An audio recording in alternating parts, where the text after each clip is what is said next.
Hippity hopping along. Hippity hoppity, hippity hoppity, hippity hopping over hill and dale.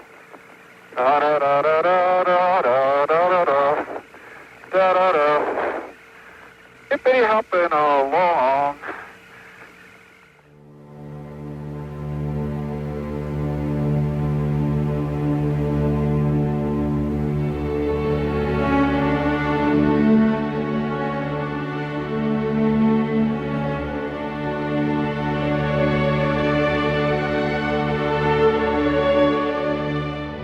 Le seul acte scientifique intéressant, c'est d'inventer, c'est-à-dire la découverte. Tout le reste est mineur et second par rapport à cet acte fondamental-là. Il arrive parfois qu'on parte en voyage pour découvrir une île inconnue, une île déserte ou le Nouveau Monde. Et donc, depuis l'origine de l'écriture, les premiers textes ont raconté les voyages d'un homme dans les mondes connus et inconnus. Lorsque nous parlons des sciences, nous parlons volontiers de Thalès qui a inventé la géométrie, de Galilée qui invente la mécanique, ou de Pasteur qui découvre les microbes, comme de grands explorateurs qui ont trouvé des nouveaux mondes. L'exploration de la Terre, la découverte de la Terre, ou comme disait Jacques Cartier en 1534, le devisement du monde, c'est l'image de l'aventure scientifique. C'est la légende de l'aventure scientifique. Lorsque Christophe Colomb découvre l'Amérique, qu'est-ce que cela veut dire qu'il découvre l'Amérique, puisqu'il y avait déjà là des Indiens de 50, de 100 tribus qui avaient plusieurs langues, des civilisations, des cultures, un art, quelquefois des sciences. Et donc, l'idée ou le fait qu'il y ait eu au XVe ou XVIe siècle des grandes découvertes est simplement le point de vue de l'Occident, ce qu'on appelle l'ethnocentrisme.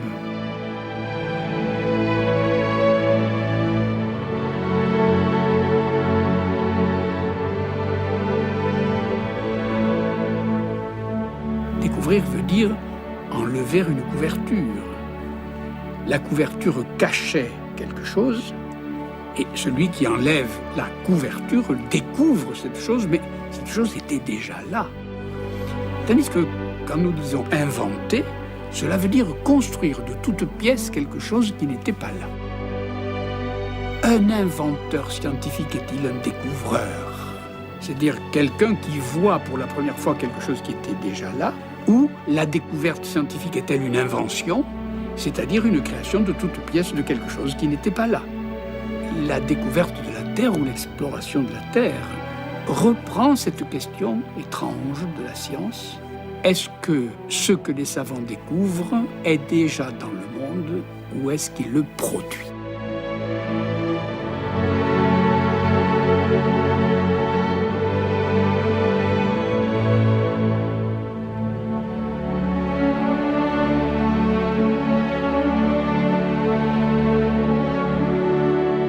La découverte du globe a sans doute commencé par ces vents de sable qui ont soufflé les pollens des fleurs d'une terre à une autre au-dessus des mers. Affaiblis, ils les ont déposés sur les sables de nouveaux rivages. Alors d'autres vents se sont levés et les ont poussés plus loin, vers l'intérieur des terres ainsi découvertes.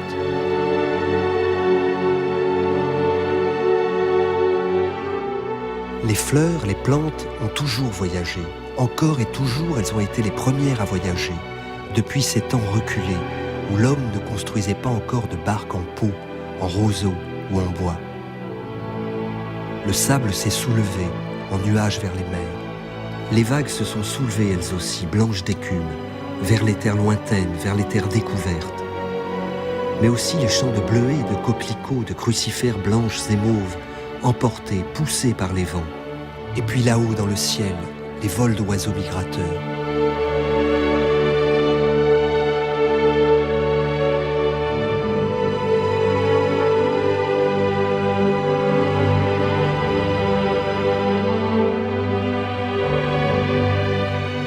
C'est une ligne douce, une vague légère, infime, parallèle à l'horizon. Elle avance lentement en s'élevant, grandissant peu à peu au fur et à mesure qu'elle se rapproche du rivage. La voilà beaucoup plus haute, 5 mètres, 10 mètres, 30 mètres de hauteur. Elle remplit toute l'image. Le ciel n'est plus qu'une petite ligne en haut du cadre. La vague déferle sur la terre. Tremblement de terre au Japon.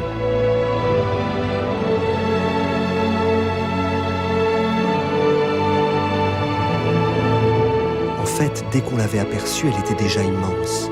Immense mais enfouie sous l'eau. En se rapprochant des rivages, le fond des mers se fait de moins en moins profond. Alors la vague laisse voir sa vraie taille, hors de l'eau, et elle se met à grandir. Elle devient si haute qu'elle fracasse tout sur son passage quand elle déferle sur les terres.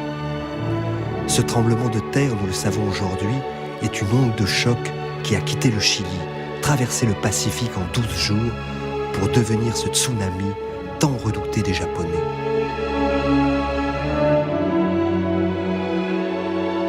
C'est un glacier, il est rose, rouge. Les montagnards savent bien que le blanc de la neige rougit quelquefois, quand du fond du Sahara, le Simoun, le Sirocco remontent vers le nord et viennent plaquer les sables du désert sur les faces glacées des sommets européens. Là, sur ces montagnes, la mémoire du Sahara ensemence les glaciers. Les vents, le sable, les pollens, les oiseaux, les vagues ont depuis toujours traversé la terre. Depuis toujours, ils ont émigré de toutes parts, au gré des temps, au gré des climats. Et les hommes ensuite, d'eux-mêmes, se sont mis à émigrer, à découvrir.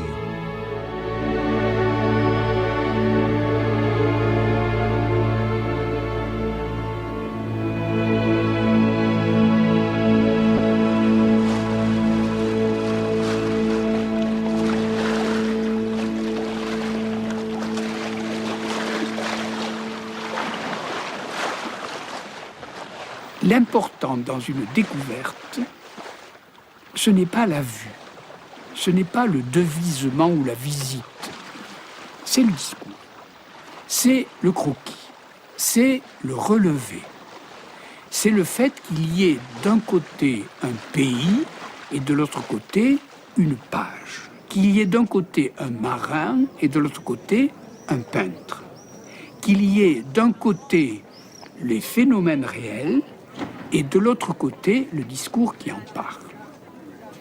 Et donc, pour nous, Christophe Colomb a découvert l'Amérique parce qu'à partir de lui, nous complétons nos cartes. Et la carte, c'est le brevet de la découverte, la preuve de la découverte. Un peu comme quand on fait une invention, on prend un brevet d'invention. La carte est le brevet, le témoin de la découverte. Non pas que d'abord, elle décrive le pays, mais elle prouve que vous y êtes allé, parce que le second qui y va de nouveau suivre la carte et confirmer vos données. Dans une ville qui est un port et qui est le port à partir duquel une grande partie du commerce européen se fit, Venise, dans le palais des doges de Venise, il y a un immense tableau de Tintoret qui représente le paradis, qui est peut-être un des plus grands tableaux du monde en superficie, où la foule grouille parce qu'il s'agit du paradis. Il y a plusieurs détails qui sont frappants à cet égard.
Les évangélistes, les prophètes tiennent à la main un livre et ils regardent ce qu'il voit au paradis, c'est-à-dire Dieu, la Vierge, le Christ et les saints. Et certains lisent le texte et d'autres lèvent la tête. On comprend que le peintre veut nous dire « ce que je lis, je le vois, ce que je vois, je le lis ». Et donc le sujet de ce tableau, ce n'est pas le paradis, c'est la vérité. La vérité, c'est de voir ce qu'on lit et de lire ce qu'on voit. Et donc il est avéré à ce moment-là qu'un tel a bien découvert l'Amérique. On touche là à quelque chose de très profond qui est la notion de vérité scientifique. La vérité, c'est simplement la fidélité de la carte au pays et la fidélité du pays à la carte. Dès le moment où un savant aura découvert tel phénomène et aura consigné de ce phénomène une expérimentation qu'il aura décrite, alors le second après lui pourra, en suivant la description que le premier a laissée, reproduire l'expérience et vérifier sa vérité. Et donc le mouvement sera le même. Il verra ce qui est écrit et il verra que ce qui est écrit est bien fidèle à la réalité.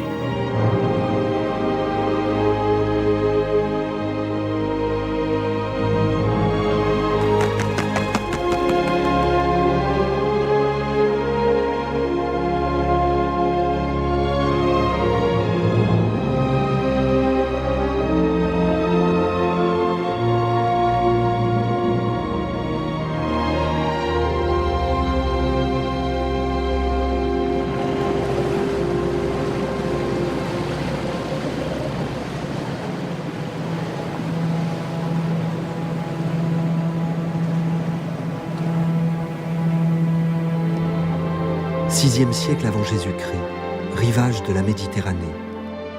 L'horizon est une ligne derrière laquelle le soleil se couche. Si l'on se risquait à partir droit vers l'horizon, à coup sûr les embarcations tomberaient dans le grand vide, dans le ciel. En ce temps-là, la terre est plate, c'est ce que croient les Babyloniens, les Égyptiens. Mais encore beaucoup de terres manquent, où leurs contours sont à l'évidence mal connus. Ceux de l'Afrique ou de l'Asie sont encore loin de ceux que nous connaissons. Quant au territoire du nord, du sud ou de l'ouest, il n'existe pas. Seuls les vents indiquent ces directions, et la nuit, les étoiles.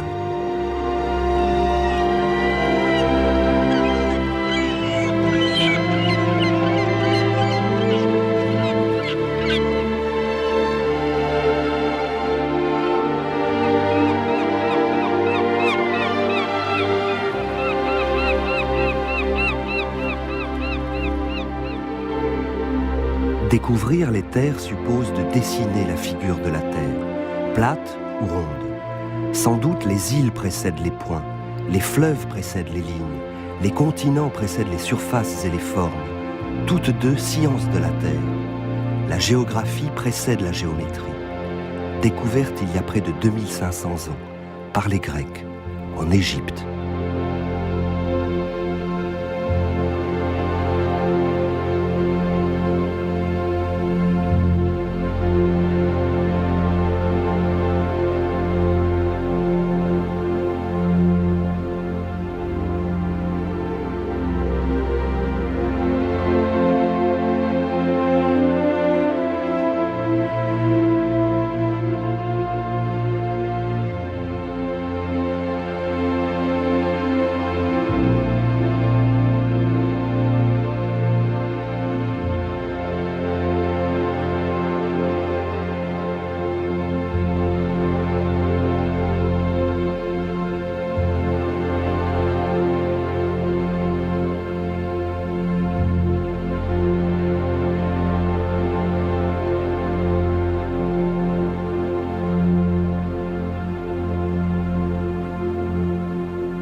On raconte par exemple, et nous avons de cela mille et un récits, que Thalès, fin du VIe siècle avant Jésus-Christ, c'est-à-dire très ancien, se promène au pied des pyramides, c'est-à-dire en Égypte, lieu où il n'y a pas de théorie, et voit sous le soleil à midi la longueur des ombres portées par les trois pyramides, les mesure, les rapporte les unes aux autres et les rapporte à l'ombre de son propre corps et dans ses rapports de longueur d'ombre et de hauteur de la pyramide, il déduit ou il induit ou il invente le fameux théorème de la similitude des triangles dont nous sommes à peu près sûrs que c'est le tout premier théorème géométrique. Alors qu'il n'est plus question de soleil, il n'est plus question de la hauteur de la pyramide, il n'est plus question de l'ombre, il n'est plus question que de la similitude de triangles abstraits. Et on a l'invention de formes mathématiques parfaites, théoriques et abstraites. Et donc, partez en voyage. Allez voir quelque chose que tout le monde a déjà vu. Vous ne le découvrirez pas. Mais Thalès, voyant quelque chose que tout le monde a déjà vu, a inventé un théorème. Il ne l'a pas découvert, puisque vous pouvez encore découvrir les pyramides comme lui, elles étaient connues, mais il a inventé le théorème. La pyramide était déjà là, elle n'a pas eu à être découverte, mais le théorème n'était pas là, il a eu à être inventé.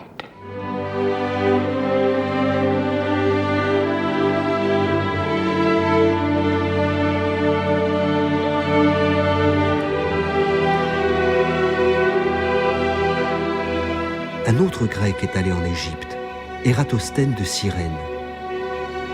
En Haute-Égypte, il y a une ville qui se trouve à peu près sur le tropique du Cancer. Cette ville s'appelle Assouan aujourd'hui. Autrefois, elle s'appelait Syène. Et là, Ératosthène plante un bâton, l'axe d'un cadran solaire. Puis il plante un autre bâton, un autre cadran solaire, à Alexandrie. Et il attend. Il attend midi, le jour du solstice d'été. Et à midi, ce jour-là, à Syène, le bâton ne fait pas d'ombre. L'ombre est si courte qu'elle est nulle. Mais à Alexandrie, ce même jour, à la même heure, l'autre bâton, lui, fait une ombre, c'est-à-dire une sorte d'angle. Pas d'ombre au solstice d'été sous le tropique du Cancer, il est midi, une ombre à Alexandrie. Donc la Terre est ronde, la courbure de la Terre est vue, et la courbure du méridien est à la fois observée et mesurée. Mais si l'on suit les deux bâtons perpendiculaires à la Terre, on arrive au centre de la Terre, au centre du monde. Et l'angle qui se forme au centre de la Terre est égal à l'angle que le Soleil vient de faire avec le gnomon, ou le cadran solaire, ou le bâton, perpendiculaire à la Terre à midi, le jour du solstice d'été. Ératosthène mesure cet angle. Et cet angle est égal au 50e de la mesure du cercle. Et donc, connaissant la distance entre Syène et Alexandrie, il la multiplie par 50 et il découvre la longueur du périmètre du cercle de la Terre.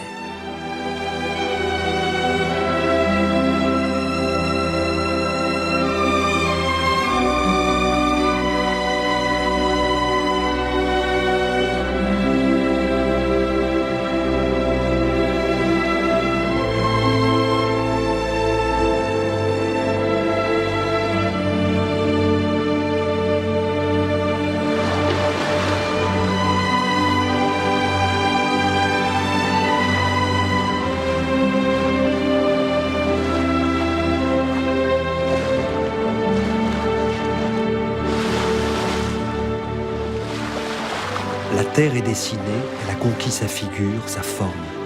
Il faudra attendre 2000 ans. Il faudra attendre les grands navigateurs pour y dessiner ses continents, ses océans.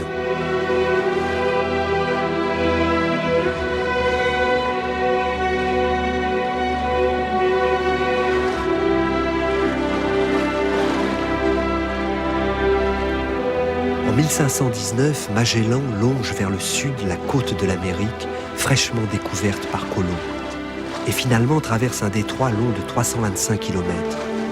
Cette percée lui coûte 38 jours et les 2 tiers de son équipage. De l'autre côté, il découvre une immense mer, parfaitement calme. Il l'appelle le Pacifique. Découvreur de nouvelles terres, il découvre aussi un nouveau ciel, l'autre hémisphère, l'hémisphère sud, où il nomme 2 petites taches laiteuses dont nous savons aujourd'hui que ce sont des galaxies, les nuages de Magellan.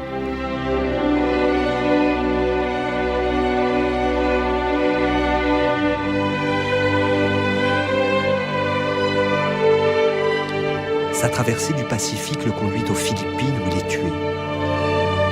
17 survivants rentrent en Europe avec les preuves matérielles de leur tour du monde. Il faudra attendre Mercator et sa carte pour avoir la preuve, la traduction sur papier du voyage de Magellan.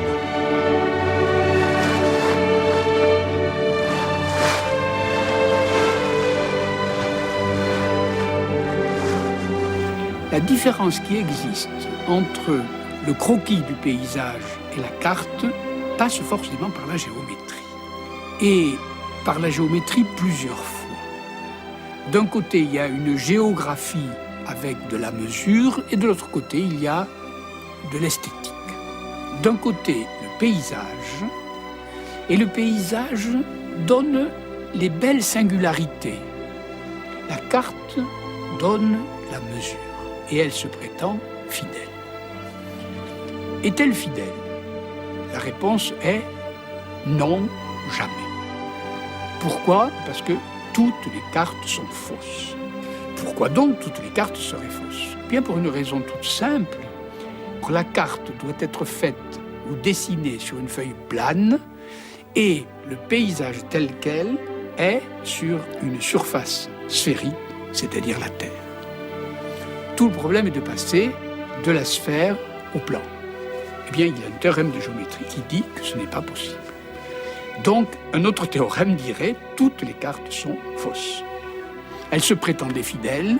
Elle se prétendait fidèle parce qu'elle était plus scientifique que le paysage des singularités, et cependant, elle est fausse. Et donc, tout le problème fondamental de la carte sera de trouver la rectification de ces erreurs. Et la meilleure solution qui avait été trouvée au moment de la Renaissance était la solution de Mercator. Vous considérez la sphère, c'est-à-dire la Terre elle-même, et vous l'enveloppez d'une feuille de papier plane, de sorte que cette feuille de papier forme un cylindre. Ensuite, vous projetez tous les dessins de la sphère sur les bords du cylindre, et puis vous ouvrez le cylindre, et cela donne ce qu'on appelle une planisphère. C'est-à-dire le plan qui avait entouré la sphère se déploie, et la carte est une planisphère. Vous imaginez bien que cette planisphère est fausse, complètement fausse. C'est qu'à l'endroit de l'équateur, par exemple, où la feuille entoure très exactement la sphère, la projection sera si fidèle qu'elle touchera même la sphère. Puis à mesure que vous montez, la projection est de plus en plus lointaine. Et donc quand vous déploierez, à la limite même, le pôle Nord sera projeté sur toute la ligne, donc le Groenland sera énorme, le Canada sera énorme, le sud de l'Australie sera énorme, alors que les pays autour de l'équateur seront fidèlement reproduits ou représentés, et les pays moyens, comme la France par exemple, à 45 degrés de latitude nord, seront à moitié bons et à moitié mauvais, juste au milieu. Et toutes les cartes sont fausses pour cette raison de projection, pour cette raison géométrique-là. Et tout d'un coup, et c'est ça peut-être qui caractérise le monde moderne, la carte a peu à peu rejoint le paysage. On a commencé à faire des cartes avec des photographies aériennes, en recollant des photographies aériennes. Et du coup, la fidélité était relativement respectée. Et à mesure que l'appareil aérien, l'avion, prenait de la hauteur, la photographie était de plus en plus large. Mais à un moment, le satellite a pris une très grande hauteur. Et on a maintenant des photographies par satellite qui sont des cartes. La carte est devenue le paysage et le paysage est devenu la carte.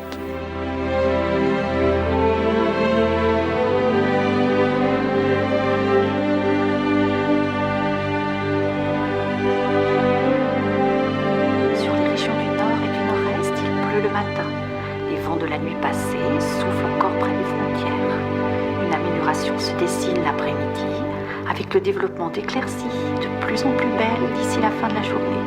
Toutefois, sur le flanc est, les nuages s'accrochent encore et il pleut un peu. Sur les régions du nord-ouest, les éclaircies matinales se confirment au fil des heures.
ce qui tombe sur la terre, une avalanche, un enfant, un fruit, un arbre mort, la neige, des pierres, un immeuble qui s'effondre, Oliver Hardy, Stan Laurel, Buster Keaton, un ballon qui s'envole, une bulle, et puis la lune, et puis les planètes, le ciel tout entier couvert d'étoiles. Tous ces corps chutent, tous ces corps tombent. Comment ? Pourquoi ?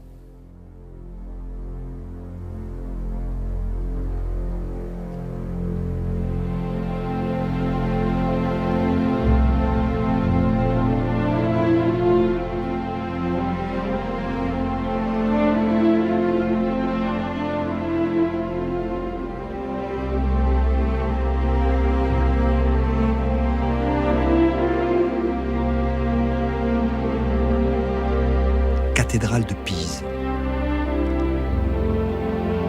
La lumière est celle d'un lustre, un immense lustre qui oscille lentement, imperceptiblement. Le lustre de Benvenuto Cellini, sous la voûte de la cathédrale de Pise. Le lustre en bronze oscille, on le devine lourd, très lourd. Le lustre décrit un arc de cercle au bout de sa chaîne. C'est donc comme s'il tombait le long d'un chemin incurvé. Alors son poids n'a rien à voir avec la durée de cette chute. Nous sommes en 1600. L'homme qui a cette réflexion s'appelle Galileo Galilei. C'est donc que tous les corps tombent avec la même vitesse.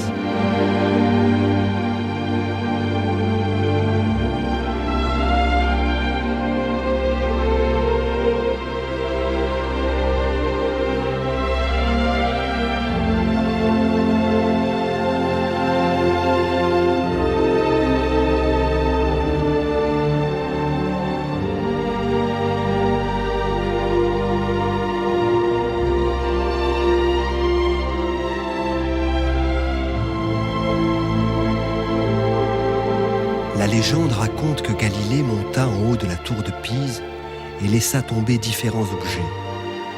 Les plus lourds arrivent-ils plus vite que les plus légers ? Les plus gros arrivent-ils plus vite que les plus petits ?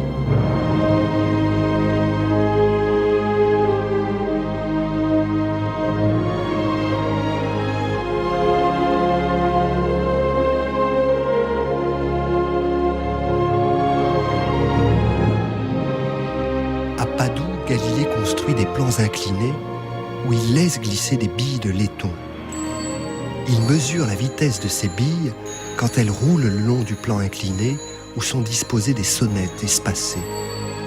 Le son plus ou moins rapproché des sonnettes donne la vitesse de la bille. Et il constate que tous les corps tombent avec la même vitesse.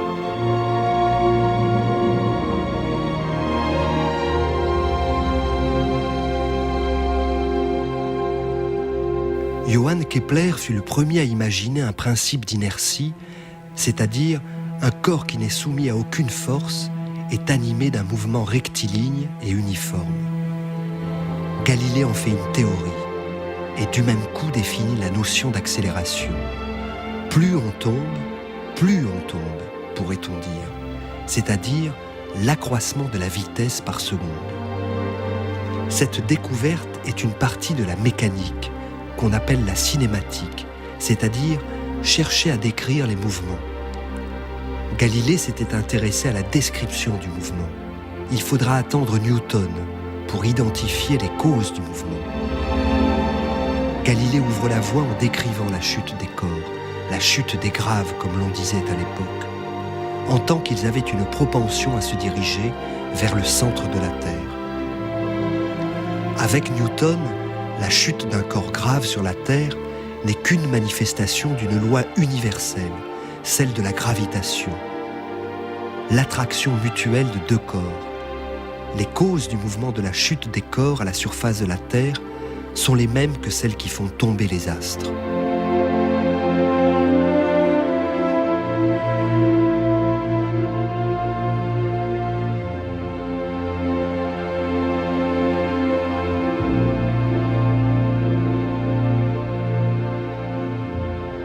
Galilée découvre la loi de la chute des corps.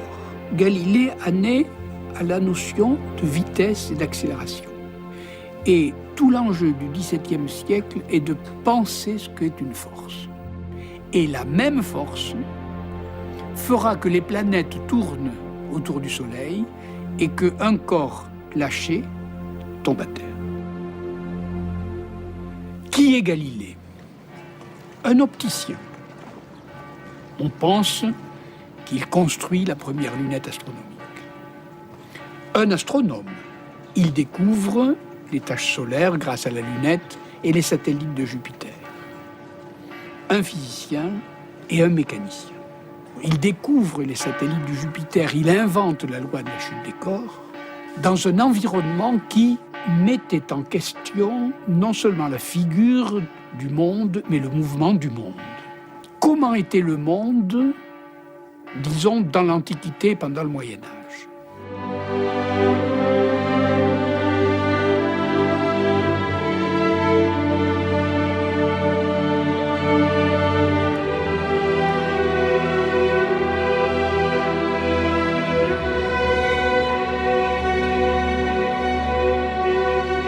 Il était dominé par le modèle de Ptolémée, 1er siècle après Jésus-Christ. Dans le modèle de Ptolémée, la Terre est au centre du monde. Elle est sphérique, certes, le problème de la figure de la Terre est résolu, et autour de la Terre circulent le Soleil et les planètes. Et ce modèle, devenant de plus en plus compliqué, pose de plus en plus de questions et devient de moins en moins tenable lorsqu'arrive Copernic.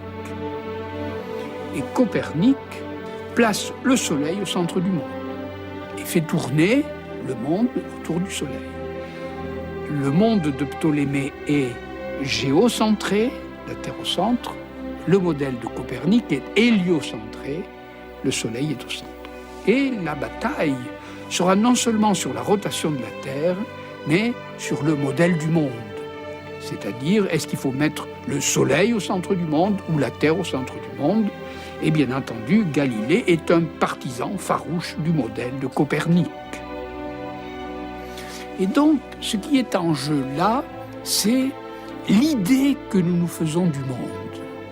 Grâce aux découvertes de Galilée, d'abord, puis aux découvertes de Newton, ensuite, puis aussi aux découvertes de Leibniz. Toute l'idée sera, ces mouvements sont provoqués par des forces.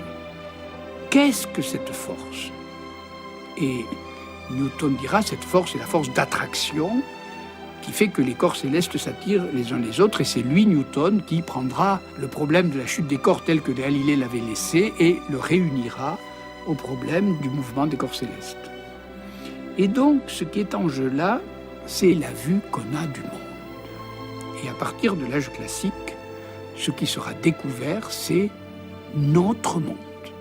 Le monde que nous avons désormais à la fois devant les yeux et dans la tête, inverse notre vue naïve.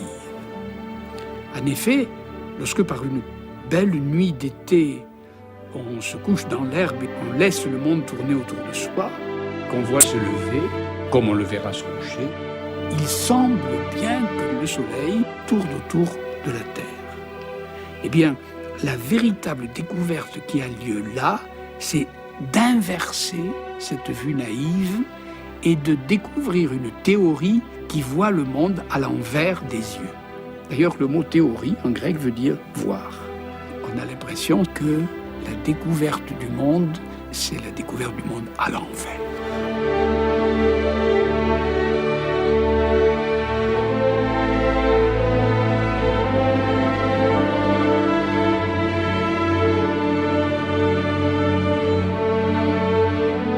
De la même façon que la première découverte n'a jamais été manquée depuis qu'elle a été faite, elle est immortellement là, puisque nous continuons à faire des mathématiques dans le même style que les géomètres grecs. De la même manière, la physique qui a été inventée au XVIIe siècle est toujours là, c'est-à-dire nous continuons à faire de la physique comme l'avait inventée Galilée et Newton. C'est pour ça que nous considérons que ce sont des découvertes originelles. La vie, le vivant, donne lieu tout autant à de grands voyages et à de grandes découvertes. Si l'on pense au voyage des naturalistes, par exemple, qui se déplacent par la terre entière pour relever la faune et la flore des diverses espèces répandues et disséminées de par le monde. D'ailleurs, ces voyageurs sont toujours accompagnés de leurs dessinateurs, qui cartographient d'une certaine façon le monde des vivants. Ils relèvent les profils des oiseaux, la forme des serpents, l'exquise complication des plantes, des fruits, des fleurs. Déjà là, le dessin accompagne la découverte. Il n'y a pas de science du vivant sans l'anatomie. L'anatomie date de la plus haute antiquité, sans doute de la dissection des momies, sans doute d'Hippocrate, mais elle s'améliore peu à peu et elle aboutit à des planches d'anatomie. Et ces planches d'anatomie sont réellement des cartes. Car la planche d'anatomie qui représente tel muscle du bras ou telle paroi intestinale n'est pas le muscle du bras d'un tel ou la paroi intestinale d'une telle, c'est, autant que faire se peut, le muscle, la paroi intestinale en général du corps humain. C'est donc réellement une carte. Et elle est obtenue à l'aide de la dissection des cadavres. Plus vous disséquez des cadavres, plus vous deviendrez un bon anatomiste, c'est-à-dire un bon chirurgien, quelqu'un qui se repère bien dans ce voyage très spécial d'observation et de pratique de la chirurgie.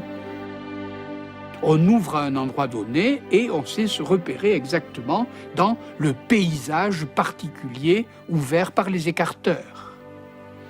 Et là, l'anatomie, bien entendu, donne quelque chose qui hésite entre la carte et le paysage. Mais depuis peu de temps, le grand intérêt consiste à passer du visible à l'invisible. Ouvrez des cadavres, vous verrez de l'invisible, mais que faut-il ouvrir pour voir aussi finement que Pasteur ?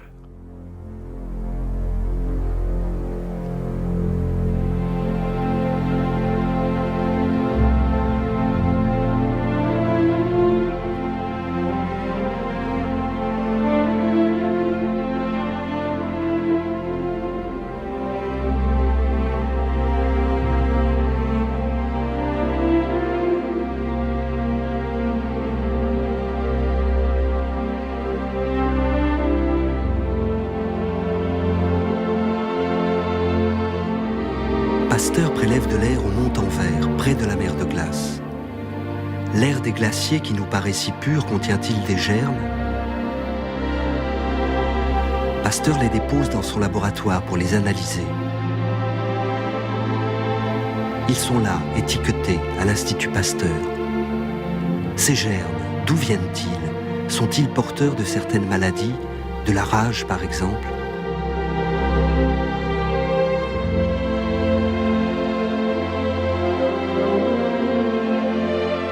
Pasteur était un géomètre, il était à l'origine cristallographe, il n'était pas médecin.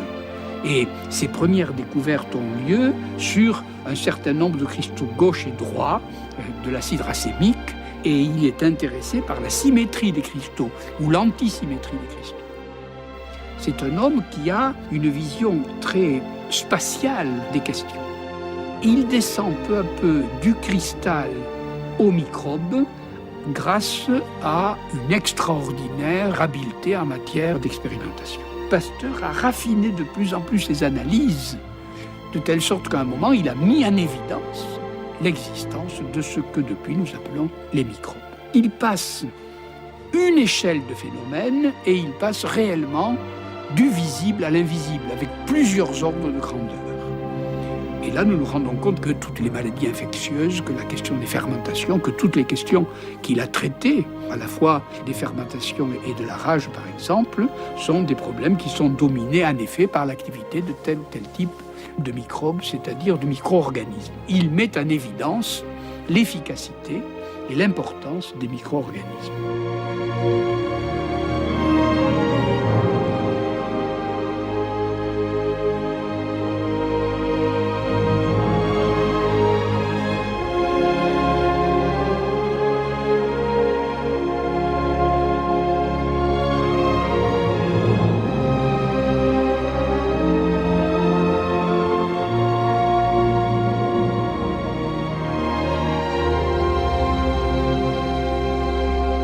partir de là, me semble-t-il, le voyage va continuer dans ce sens-là. C'est-à-dire du visible vers l'invisible, du grand vers le petit, de l'organisme vers le micro-organisme. On verra de mieux en mieux, de l'organe vers le tissu, du tissu vers la cellule, de la cellule vers les éléments constitutifs de la cellule, et ainsi de suite. Et